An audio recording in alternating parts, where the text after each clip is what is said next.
I'm Blair, and I'm 27. 3 days ago, my own father told me I could only return to work at the company I helped build if I got on my knees and begged forgiveness from my spoiled little sister. I just said okay and handed him my resignation letter. Now the clients are canceling their contracts faster than rats abandoning a sinking ship. But let me back up a bit. Where are you watching from today?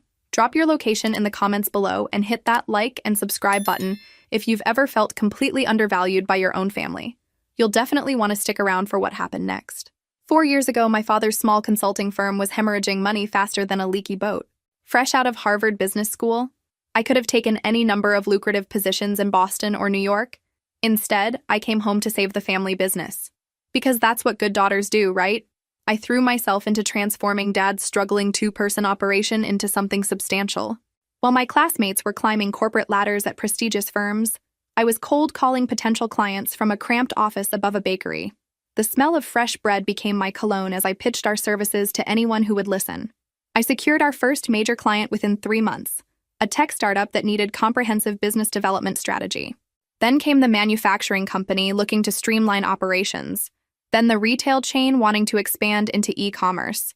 One by one, I built relationships that would become the foundation of our growth. The late nights blurred together. I'd arrive at 7 in the morning and leave after midnight, fueled by determination and an unhealthy amount of coffee. I researched potential investors, drafted business plans, and slowly convinced 3 angel investors to take a chance on us. By year 2, we'd moved into a proper office building downtown. Dad started wearing expensive suits and driving a Mercedes. He joined the country club and began referring to himself as an entrepreneur who built his business from the ground up. Funny how he forgot about the Harvard MBA daughter who actually did the building. My younger sister Emma, meanwhile, was still finding herself in college. She'd changed majors 4 times in 3 years, from psychology to art history to communications to whatever caught her fancy that semester. Dad always said she was exploring her options, taking her time to discover her passion. When Emma finally graduated with a degree in something called interdisciplinary studies, Dad announced she would join our company. Not as an intern, mind you, but as a full team member with a corner office and a salary that made my stomach churn. She needs to learn the business, he explained when I questioned the wisdom of this decision. Family should stick together. I should have seen the warning signs then, but I was foolish enough to believe that hard work and results would speak for themselves. Emma's first day at work was like watching a toddler try to perform brain surgery. She arrived at 10:30, 2.5 hours late, carrying a designer coffee cup and looking genuinely surprised that people had been waiting for her. "Sorry," she said, not sounding sorry at all. "Traffic was crazy and I had to stop for my usual latte. You know how it is." Actually, I didn't know how it was, since I'd been arriving at 7:30 every morning for 4 years. But Emma was already settling into her office, admiring the view I'd specifically requested for someone who would appreciate it. Within her first week, Emma had established herself as the unofficial queen of the office. She'd interrupt client meetings to ask if anyone wanted coffee, then disappear for an hour to get it. She'd reassign tasks to other employees without understanding what the tasks actually involved. "Maria," she told our accounting coordinator one Tuesday morning, "I need you to handle the Jenkins report differently. Make it more colorful." Maria, who had been preparing financial analyses for 15 years, stared at Emma with barely concealed horror. "Colorful? You know, jazz it up. Make it fun to read." I watched from my office as Maria's eye twitched slightly. The Jenkins report was a quarterly financial assessment for a law firm, hardly material that called for jazz hands and confetti. But the real problem started when Emma began throwing around the phrase, "my father's company," like a weapon. She'd corner employees in the break room, reminding them who signed their paychecks. She'd override decisions I'd made without consulting anyone, including me. "Emma," I said during her second week, knocking on her office door, "we need to talk about the Morrison project timeline." She looked up from her phone, where she appeared to be scrolling through Instagram. "What about it?" "You told the client we could deliver their marketing strategy in 2 weeks. The timeline I developed with the team was 6 weeks, and that was aggressive." Emma shrugged. "So work faster, problem solved." The casual dismissal of months of careful planning made my jaw clench. It's not that simple. Quality work takes time. If we rush and deliver something subpar, we'll lose the client. "Dad always says the customer is always right," Emma replied, already turning back to her phone. "Maybe you're just not used to the pressure. Maybe I'm not used to working with someone who thinks business strategy is like ordering fast food," I thought. But I kept that observation to myself. The breaking point came during our weekly staff meeting. Emma waltzed in 20 minutes late, interrupting my presentation about upcoming client deliverables. "Oh, before I forget," she announced to the room, "I'm implementing a new dress code. Business formal only, and I want everyone here by 8 sharp every morning." The silence that followed was deafening. These were people who had worked flexible schedules for years, people who performed at the highest level regardless of whether they wore suits or khakis. "Emma," I said carefully, "we've never had issues with our current policies." She fixed me with a look that could freeze lava. "Well, things are changing around here." That's when I realized this wasn't just about Emma learning the business. This was about power, control, and the dangerous combination of entitlement and inexperience. 3 weeks into Emma's reign of terror, I found our best project manager, Tom, updating his resume in his office. "Going somewhere?" I asked, though the answer was written all over his face. Tom looked up guiltily, then sighed. "Blair, I've been here since the beginning. I've watched this company grow from nothing. But I can't work under these conditions anymore." "What conditions specifically?" I asked, though I suspected I knew. "Yesterday, Emma told me I needed to redo 3 months of work on the Hartfield project because she didn't like the font I used in the presentation." "The font, Blair? Not the content, not the strategy, the font." I felt my blood pressure rising. "Did you explain that the client had already approved the materials?" "I tried." She said, and I quote, "I don't care what the client approved. I'm in charge of this project now, and I want it done my way." Tom closed his laptop with a definitive snap. "I've got kids to feed and a mortgage to pay. I can't afford to work for someone who changes directions based on her mood." This was exactly what I'd been afraid of. Tom wasn't just any employee.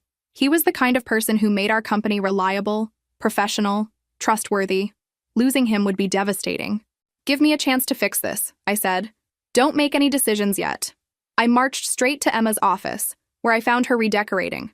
She'd replaced the professional artwork with motivational posters featuring cats and rainbows. "Emma, we need to discuss your management approach." She barely looked up from hanging a poster that read, "Hang in there," complete with a kitten dangling from a tree branch. "What about it?" "Tom is considering quitting because you're asking him to redo perfectly good work for arbitrary reasons." "Tom needs to learn that I have standards," Emma replied, stepping back to admire her handiwork. "This company was too relaxed before I got here." "This company was profitable and efficient before you got here," I corrected. "Our employees stayed late when necessary and delivered exceptional work because they felt respected and valued." Emma turned to face me fully, hands on her hips. "Are you questioning my judgment?" "I'm questioning your methods. You can't treat experienced professionals like college freshmen who need micromanaging." "These people work for our family," Emma said, her voice rising. "They should be grateful for their jobs and do whatever we ask." And there it was, the fundamental difference between how Emma and I viewed our employees. To me, they were teammates, colleagues, valuable contributors to our shared success. To Emma, they were servants who owed us obedience. That's not how leadership works, Emma. You can't demand respect. You have to earn it. Emma's face flushed red. "Don't lecture me about leadership. You might have been here longer, but this is still Dad's company, which makes it my company too. And I can run it however I want." The conversation spiraled from there. I tried explaining basic management principles while Emma insisted that being the boss meant never having to explain or justify decisions. By the time I left her office, I knew this situation was heading toward disaster, but I had no idea how quickly that disaster would arrive. The next morning, I arrived at the office to find Emma's door closed and the sound of muffled sobbing coming from inside. I debated whether to check on her. We hadn't exactly parted on good terms yesterday, but basic human decency won out. I knocked softly. "Emma? Everything okay?" The sobbing stopped abruptly. "Go away. I'm coming in," I said, turning the handle. I found Emma slumped over her desk, mascara streaked down her cheeks like war paint. Her computer screen showed an email that made my heart sink. Tom had sent his official resignation, effective immediately. So had Maria from accounting, and Janet from client relations. 3 of our most experienced people, gone in one morning. "This is all your fault," Emma wailed, pointing an accusatory finger at me. "You turned them against me." "Emma, I never spoke to any of them about our conversation yesterday. You didn't have to. They could tell you didn't support me. They think I'm incompetent because you undermined my authority." I took a deep breath, choosing my words carefully. "Maybe we should discuss this with Dad. Get his perspective on how to move forward." Emma's tears dried up instantly, replaced by something calculating and cold. Yes, she said, reaching for her phone. Let's call Dad right now. I should have recognized the trap. Should have realized that Emma had learned long ago how to weaponize tears and family loyalty. But I was operating under the naive assumption that Dad would want to protect the business we'd built together. 20 minutes later, Dad was striding through our office with the grim expression of a man preparing for battle. He barely acknowledged the chaos around him. Employees whispering in corners, empty desks where Tom and the others used to work, the general atmosphere of a workplace imploding. "Conference room!" he barked. "Both of you, now!" Emma followed behind him, her tears completely gone, replaced by the smug expression of someone who knew she was about to win. I walked into that conference room thinking I was going to have a rational discussion about management best practices. I was about to learn how wrong I could be. Dad sat at the head of the table, Emma to his right, me across from them. The positioning felt deliberate, like a tribunal where the verdict had already been decided. "Emma tells me you've been sabotaging her authority," Dad began without preamble. "That's not accurate," I replied calmly. "I've been trying to help her understand why her approach is causing problems. By criticizing her in front of the staff? By explaining basic management principles in private conversations." Dad's jaw tightened. "Emma is your sister, Blair. She deserves your support, not your undermining." And there it was. The family card, played exactly as I'd expected. Not a discussion about what was best for the business, but about family loyalty and supporting Emma regardless of the consequences. "Dad," I said carefully, "we've lost 3 key employees in one day. Don't you think we should focus on stabilizing the situation?" Emma sniffled dramatically. "See? She doesn't even care that she hurt my feelings. She only cares about being right." I stared at her in amazement. We were discussing the near collapse of our company, and Emma was making it about her feelings. But Dad was nodding sympathetically, his expression softening as he looked at his younger daughter. I could see the decision forming in his eyes, and my stomach dropped. This wasn't going to be a discussion at all. The emergency board meeting was called for the following Monday. Dad had assembled our 3 investors, the company's lawyer, and our accountant in the main conference room. The agenda, which I didn't see until that morning, contained exactly one item: organizational restructuring. I should have known something was wrong when Emma arrived looking like she'd raided a Fortune 500 CEO's closet. The power suit, the pearl earrings, the perfectly styled hair. She looked like she was auditioning for a role rather than attending a business meeting. "Good morning, everyone," Dad began, standing at the head of the polished conference table. "Thank you for making time on short notice. As you know, we've experienced some staffing changes recently, which has highlighted the need for clearer organizational structure." Staffing changes. That's what he was calling the exodus of 3 experienced employees. "After careful consideration," Dad continued, "I've decided to promote Emma to Director of Operations. She'll be overseeing day-to-day management while I focus on strategic planning and business development." The words hit me like a physical blow. Director of Operations, the role I'd been performing without the title for 4 years. The role that involved managing client relationships I'd built, overseeing processes I'd developed, and coordinating with the investors I'd convinced to join us. Richard, our primary investor, shifted uncomfortably in his chair. "Excuse me, David, but what about Blair? Isn't she the one who's been handling operations since the beginning?" "Blair has done excellent work," Dad replied smoothly, "but it's time for fresh perspective. Emma brings new ideas and energy to the role." Fresh perspective. New ideas. I almost laughed at the absurdity of it. Emma, who had been with the company for 3 weeks and had driven away our best employees, was being positioned as an innovative leader. "With respect," interjected Linda. "Another investor. Emma is quite new to the business. Are you sure she's ready for this level of responsibility?" Emma straightened in her chair, clearly having rehearsed this moment.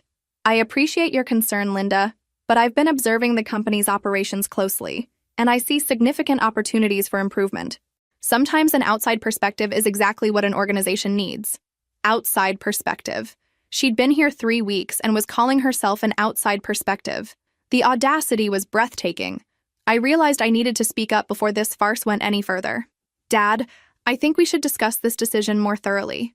Emma hasn't completed orientation yet, let alone demonstrated readiness for a leadership role." The temperature in the room seemed to drop 10 degrees. Dad's expression darkened as he turned his full attention to me. "I didn't ask for your opinion, Blair." The words hung in the air like a slap. Around the table, I could see our investors exchanging uncomfortable glances. This was supposed to be a professional board meeting, not a family argument. But I couldn't stay silent. Not when everything I'd worked for was being handed to someone who didn't understand or respect it. "This isn't about opinions," I continued, keeping my voice steady despite the turmoil inside. This is about the company's future. We've already lost 3 employees because of management issues. Promoting the person responsible for those losses seems counterproductive. Emma's eyes filled with tears on cue. She's been undermining me since the day I started, she said, her voice quivering with perfectly calibrated emotion. I've tried so hard to contribute, but Blair refuses to accept that I might have value to add. And there it was, the master stroke. Emma had positioned herself as the victim and me as the villain, all while our investors watched. Dad's face was red now, his anger barely contained. That's enough, Blair. You've shown nothing but disrespect for your sister since she joined us. I've shown concern for the business, I replied. The business I built, Dad snapped. The business that exists because of my vision and my hard work. His vision, his hard work, his 4 years of 18-hour days, of building relationships and securing investments, of turning his failing consultancy into a thriving company, and he was erasing my contribution with a few words. Actually, Richard interrupted, from what I recall, Blair was instrumental in the company's growth. The business plan she developed was a key factor in our investment decision. Dad's jaw tightened dangerously. Business plans don't build companies. Leadership does. And I'm the leader here. He turned to me with an expression I'd never seen before. Cold, dismissive, final. You can either support Emma in her new role, or you can find somewhere else to work.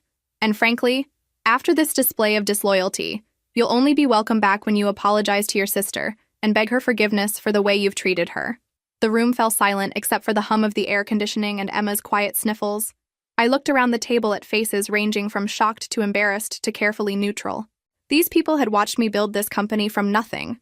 They knew what I'd contributed. But family dynamics trumped business sense, and they weren't going to fight this battle for me. I reached into my purse and pulled out the envelope I'd prepared that morning, the envelope I'd hoped I wouldn't need to use. Okay, I said quietly. I stood up slowly, placed the envelope on the table in front of my father, and looked directly into his eyes. Here's my resignation. The silence that followed was deafening. The walk from the conference room to my office felt like traveling through molasses. Every step required conscious effort, as the reality of what had just happened sank in. 4 years of my life, reduced to a family squabble where blood mattered more than competence. I could hear whispered conversations starting behind me as I gathered my personal belongings. The framed photo of my Harvard graduation, the small succulent plant that had survived countless late nights, the business award we'd won last year, our first industry recognition. I left that one on the desk, let them figure out how to win the next one. My hands were surprisingly steady as I packed. Maybe because deep down, I'd known this moment was inevitable from the second Emma walked through our doors. Maybe because I was too shocked to feel anything yet. Maria appeared in my doorway. She was supposed to be gone, having submitted her resignation, but apparently was working through a transition period. Blair, I'm so sorry, she whispered. This is insane. It's family business, I replied, trying to keep my voice neutral. Sometimes that gets complicated. This isn't complicated, it's stupid, Maria said bluntly. Emma doesn't know the difference between a profit margin and a profit-sharing plan. How is she supposed to run operations? I glanced toward the conference room, where I could still hear raised voices. I guess we'll find out. Tom appeared next, having come back to clean out his own desk. Word travels fast around here, he said grimly. I heard what happened. Don't worry about it, I told him. We'll all land on our feet. That's not what I'm worried about, Tom replied. I'm worried about the clients, about the projects we've built, about watching everything we created get run into the ground by someone who thinks business strategy is a motivational poster. I understood his frustration, but there was nothing I could do about it now. The company will have to figure out its own path forward. By the time I'd packed everything, a small crowd had gathered, employees who'd heard about my resignation and wanted to say goodbye. Their expressions ranged from confused to angry to genuinely sad. These were people I'd worked alongside for years, people who'd become more than colleagues. What are you going to do? Asked Jennifer from marketing. Take a vacation, I said, surprised by how good that sounded. I haven't taken a real break since I started here. And it was true. 4 years of 60-hour weeks, of sacrificing weekends and holidays for the sake of the company. 4 years of putting everyone else's needs before my own. Maybe losing this job was the universe's way of telling me to find out who I was outside of this office. I carried my box of belongings through the lobby, past the reception desk where our company mission statement hung in an expensive frame. Something about building lasting partnerships through innovation and integrity. The irony wasn't lost on me. Dad emerged from the conference room as I reached the exit. His face was flushed, his tie slightly crooked, signs that the meeting hadn't gone smoothly after my departure. "Blair," he called out. I turned, hoping for a moment that he might have reconsidered, that family might actually mean working together instead of choosing sides.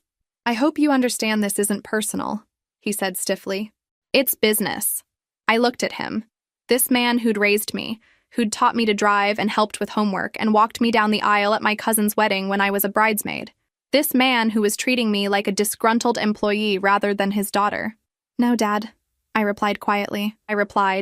"This is entirely personal, and that's exactly the problem." I pushed through the glass doors and walked into the parking garage, breathing freely for the first time in months. As I drove away from the building that had been my second home for 4 years, my phone began buzzing with text messages. Employees expressing support, clients asking about the transition, former colleagues who'd heard through the industry grapevine.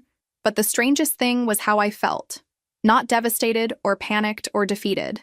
I felt lighter, like I'd been holding my breath for years and could finally exhale. For the first time since graduating from Harvard, I had no idea what came next. And surprisingly, that felt like freedom. The first thing I did after leaving the office was something I hadn't done in 4 years. I went home and took a nap. Not the exhausted collapse onto the couch kind of nap, but the luxurious, middle of a Tuesday afternoon, nobody can tell me what to do kind of nap. When I woke up, it was evening, and my phone had exploded with messages. "Blair, what happened?" From Jennifer in marketing. "Is it true you quit?" From Tom. "Call me immediately." From my college roommate who'd somehow heard through her network. But the most interesting messages weren't from former colleagues. They were from numbers I didn't recognize, with subject lines like employment opportunity and immediate opening director level. Word travels fast in our industry, apparently faster than I'd imagined. The first call came while I was making myself dinner. Actual dinner, not the granola bar and coffee that had sustained me through most of my working lunches. "Blair Davis? This is Michael Chen from Hartwell Industries. I heard through the grapevine that you might be considering new opportunities." Hartwell Industries was one of our biggest competitors. Michael was their VP of Business Development, someone I'd met at industry conferences and respected professionally. "News travels fast," I said, stirring pasta sauce and trying to keep the amusement out of my voice. "Good people are hard to find," Michael replied, "and good people who understand both strategy and execution are even harder. Would you be interested in discussing a senior director position?" 3 years ago, I would have jumped at such an offer. Today, it felt surreal. "What kind of timeline are you thinking?" "How about lunch tomorrow?" I almost laughed. Yesterday, I was being told to beg forgiveness from my incompetent sister. Today, I was fielding job offers over homemade marinara sauce. "Let me check my very busy schedule of unemployment," I said. "Tomorrow works." The second call came an hour later, then the third. By bedtime, I had lunch meetings scheduled for the rest of the week and a growing realization that my professional reputation extended far beyond the company I'd just left. The most interesting call, though, came from Patricia Williams, CEO of Morrison Financial, one of our current clients. Well, one of Dad's current clients. "Blair, I hope you don't mind me calling directly. Richard gave me your number." Richard, our investor, was apparently playing matchmaker now. "I heard about your departure from Davis Consulting," Patricia continued. "I'll be honest, that makes me nervous about our ongoing project." I chose my words carefully. "I'm sure Emma will be able to continue the work we've started." The pause that followed spoke volumes. "Emma is the young woman who asked if we could make our quarterly reports more fun to read?" "That would be Emma." "Yes." Another pause. "Blair, I'd like to discuss something with you. Morrison Financial is expanding our internal consulting division. We're looking for someone to head up the department, someone with your particular expertise." My particular expertise. It felt good to have someone recognize what that actually was. "I'd be very interested in hearing more," I said. "Excellent. Are you free Friday afternoon?" As I hung up the phone, I realized something that made me smile for the first time in weeks. All these people calling me. They weren't doing it out of charity or family obligation. They were calling because they valued my work, my skills, my judgment. What a novel concept. What do you think will happen next? Drop your predictions in the comments below, and don't forget to hit that like button if you've ever discovered your worth when others couldn't see it. The calls from my family started on day 3 of my impromptu vacation. I was sitting on a beach in Cape Cod, reading an actual book for pleasure while sipping coffee that someone else had made, when my phone rang. Dad's number flashed on the screen. I let it go to voicemail. Then Emma called. Also voicemail. Then Mom called. which surprised me since she rarely got involved in business matters. Her voicemail was brief. Blair, honey, please call home. There's been some confusion at the office. Confusion? That was one way to put it. I deleted all the messages without listening and ordered another coffee. The next morning brought a text from Emma. Blair, please call me. Everything is falling apart. I was mildly curious about what everything falling apart meant, but not curious enough to interrupt my first real vacation in 4 years. I'd discovered that sleeping until 9 a.m. was absolutely delightful, and that reading novels while eating breakfast you didn't have to wolf down in 5 minutes was practically therapeutic.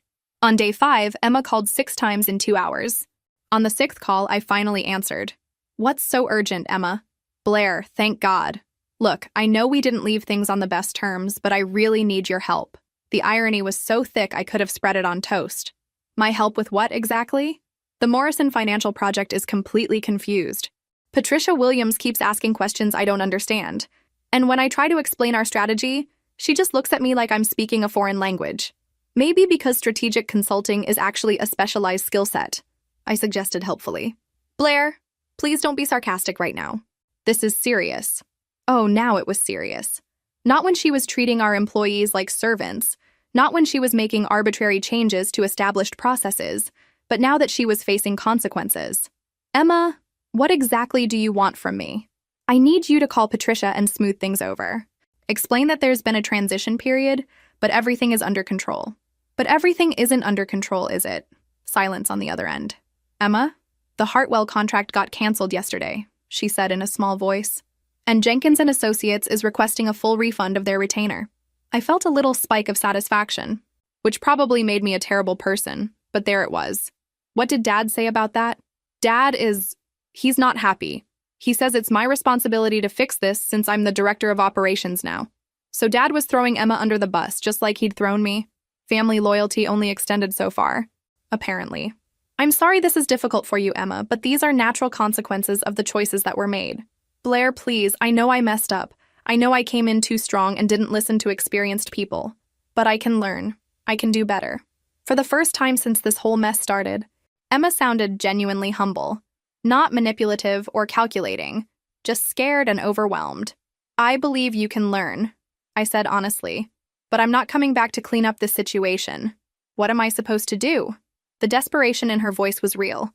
I thought for a moment. Despite everything, Emma was still my sister. I didn't have to save her, but I didn't have to watch her drown either. There's a book called How to Win Friends and Influence People by Dale Carnegie. Read it. Actually read it. Don't just skim it. Then apologize to every employee who's still there, acknowledge your mistakes, and ask them to help you learn the business properly. That's it? Read a book? That's the beginning. The rest is up to you. I hung up before she could argue or plead or try to manipulate me into changing my mind. By the end of my first week of freedom, I'd had lunch meetings with 4 different companies and one very intriguing conversation with Patricia Williams about heading up Morrison Financial's new consulting division. The offer was everything I could have hoped for. Significant salary increase, equity stake, complete autonomy over department development, and a budget that would let me build something from the ground up the right way. We've watched your work for the past 3 years, Patricia explained over lunch at an expensive downtown restaurant. The strategies you developed for our market expansion were brilliant. We'd like to bring that kind of thinking in-house. What's the timeline you're envisioning? I'd like you to start in 2 weeks if possible. We have several projects that would benefit from your immediate attention. I thought about Dad's company, probably struggling with client defections and employee confusion. I thought about Emma, trying to figure out what she'd gotten herself into. I thought about 4 years of 18-hour days and unacknowledged contributions. I accept, I said. Patricia smiled and raised her wine glass. To new beginnings. Indeed. The news of my new position spread through our industry faster than gossip at a high school reunion. By Monday morning, my phone was buzzing with congratulations from former colleagues, clients, and competitors who'd heard about Morrison Financial's coup. It also brought another round of increasingly desperate calls from home. This time it was Dad himself. Blair, we need to talk. Hello to you too, Dad. How are you enjoying the Director of Operations experiment? A long pause. There have been some challenges. Challenges like losing major clients? Blair, I know you're angry, but we're family. Surely we can work something out. The audacity was breathtaking. 2 weeks ago, I was disloyal and undermining. Today, we were family who should work something out. What kind of working out did you have in mind? I asked. genuinely curious about his angle. Perhaps you could come in as a consultant, help Emma get up to speed. We could discuss a very competitive rate. A consultant. He wanted to hire me as an outside contractor to fix the mess his favoritism had created. The same work I'd been doing as an employee, but now he'd pay premium rates for it. Dad, I appreciate the offer, but I've accepted a position with Morrison Financial.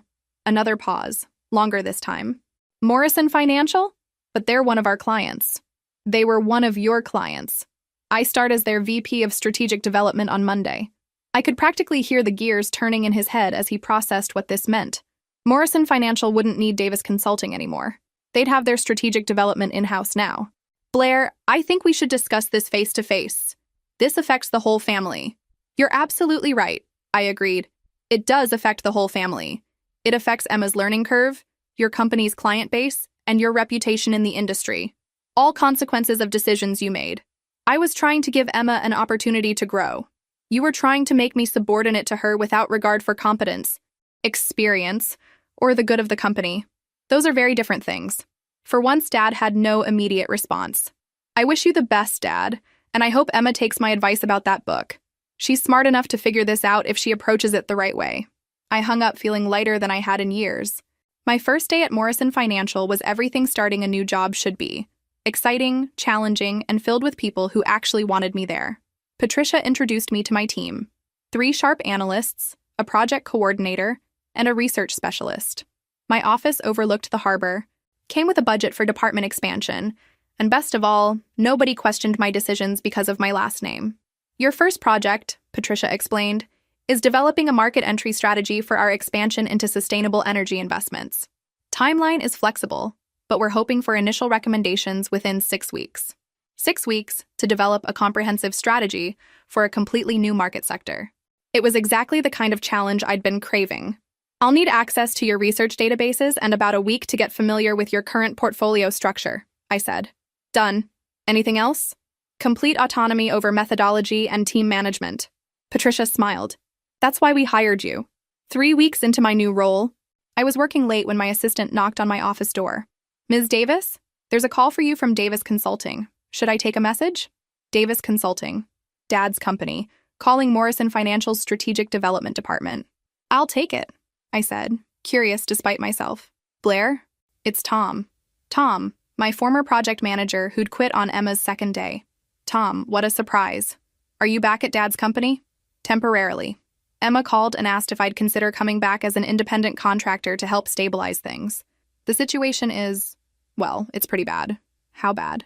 They've lost about 60% of their client base. Emma's trying, she really is, but she's in over her head. Your dad is panicking. I felt a small twinge of sympathy. Emma might have been spoiled and entitled, but watching the family business crumble couldn't be easy for her. Why are you calling me, Tom? Because Morris Financial was one of their biggest accounts. And Emma knows they're probably not renewing their contract. She wanted me to ask if there's any possibility of Morrison Financial considering a partnership arrangement. A partnership arrangement. Emma was actually trying to solve problems instead of creating them.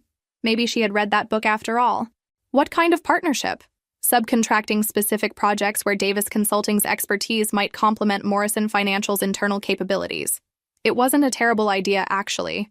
There were certain niche areas where Dad's company had strong capabilities, and maintaining some connection might benefit both organizations.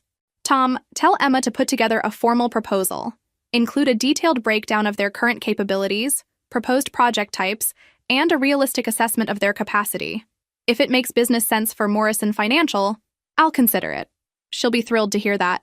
Tom, make sure she understands this would be a business relationship based entirely on value delivered. No family considerations, no special treatment. If they can't deliver quality work on time and on budget, the partnership ends. Understood.